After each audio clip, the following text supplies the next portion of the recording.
Moving on RG Kar కేసులో RG Kar hospital కేసులో కీలక విషయాలు వెలుగులోకి వస్తున్నాయి. నిందితుడికి జీవిత ఖైదు విధింపుపై అటు విద్యార్థి సంఘాలు ఇటు బెంగాల్ ప్రభుత్వం కూడా భగ్గుమంటోంది. విచారణలో భాగంగా సెంట్రల్ ఫోరెన్సిక్ ల్యాబ్ కోర్టుకు సమర్పించిన రిపోర్టులో కీలక విషయాలు తాజాగా వెలుగులోకి వచ్చాయి. వైద్యురాలి మృతదేహంపై మరో మహిళ DNA ఉన్నట్టు కూడా రిపోర్ట్ రావడం ఇప్పుడు చర్చనీయాంశమైంది. ఈ ఘటనలో దోషిగా తేలిన సంజయ్ రాయ్ DNA మృతురాలి శరీరంపై 100% ఉండగా మరికొంత స్థాయిలో ఓ మహిళ DNA సైతం బయటపడ్డట్టుగా తెలుస్తోంది. దీంతో అది పొరపాటున DNAతో కలిసిందా లేక సదరు మహిళ కూడా ఈ నేరంలో ఏమైనా భాగమయ్యిందా అని అనుమానాలు వ్యక్తమవుతున్నాయి. మరోవైపు జూనియర్ వైద్యురాలి తండ్రి ఈ కేసులో మరికొందరి ప్రమేయం కూడా ఉందని ఆరోపణలు చేస్తున్నారు. తమ కూతురి గొంతుపై గాయాలున్న స్వాబ్ సేకరించలేదని, కేసు ఛేదించడానికి CBI సరిగా ప్రయత్నించలేదని అంటున్నారు ఆయన. ఈ ఘటనలో 4 పురుషులు 2 మహిళలు ఉన్నట్టుగా DNA రిపోర్ట్లో వెల్లడైందని అధికారులు తనకు చెప్పారని తండ్రి అంటున్నారు.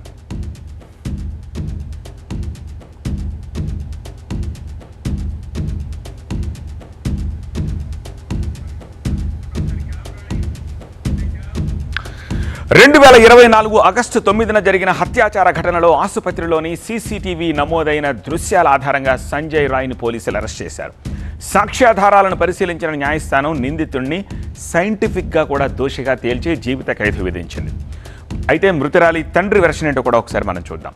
ఈ కేసులో అతనొక్కడిదే కాదు మరికొందరి ప్రమేయం ఉందని మృతురాలి తండ్రి ఆరోపిస్తున్నారు.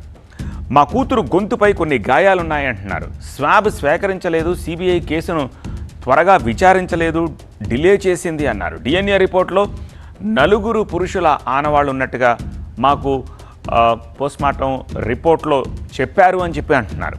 అలాగే 2 మహిళల DNA ఆనవాళ్ళు సైతం ఉన్నట్టుగా వెల్లడైంది అని అంటున్నారు. హత్యాచారం తర్వాత దేశవ్యాప్తంగా నిరసనలు ఎంతలా వెల్లువెత్తాయో ఇప్పుడు తీర్పు తర్వాత కూడా అంతే స్థాయిలో ఆందోళనలు బయటకు వస్తున్నాయి. ఈ తీర్పు నేపథ్యంలో పలు డిమాండ్లు కూడా తెరపైకి వస్తున్నాయి. అవేంటో కూడా చూద్దాం. ఈ తీర్పుని స్వాగతించట్లేదు జనం, తల్లిదండ్రులు ఎటు స్వాగతించట్లేదు. బెంగాల్ ప్రభుత్వం కూడా ఇప్పుడు అంతకంటే కఠినమైన శిక్ష కావాలని కోరుతోంది.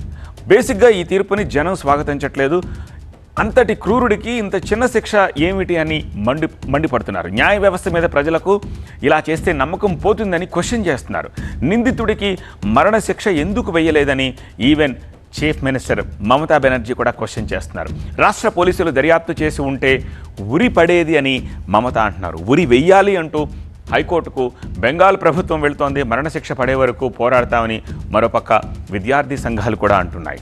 మరి ఆందోళనలు పైకోర్టులో సవాళ్ల నేపథ్యంలో ఏం జరుగుతుందోనన్న ఆసక్తి నెలకొంది. మరోవైపు న్యాయం జరిగే వరకు ఈ పోరాటం ఆగదు అంటున్నారు విద్యార్థులు. हम लोग चाहते हैं कि इसे भी बड़ा पनिशमेंट होना चाहिए था. ये छोटा सा पनिशमेंट हुआ है. हम लोग और भी जगह पे हम लोग जहाँ जहाँ रिक्वेस्ट ये कंप्लीट जजमेंट नहीं लग रहा है. हमको लगता है कि जजमेंट और भी जगह है जहाँ पे हम लोग अप्लाई कर सकते हैं. हम लोग अप्लाई करेंगे और ये एक एग्जाम्पलरी पनिशमेंट नहीं हुआ है. एक और आपका DNA रिपोर्ट है, आपका साइंटिफिक लेबोरेटरी का रिपोर्ट है, CBSE रिपोर्ट है, बहुत सारा रिपोर्ट है. जिस रिपोर्ट के हिसाब से अभी भी ये सवाल है, हम लोग वो सब सवाल लेके हायर कोर्ट में जाएंगे.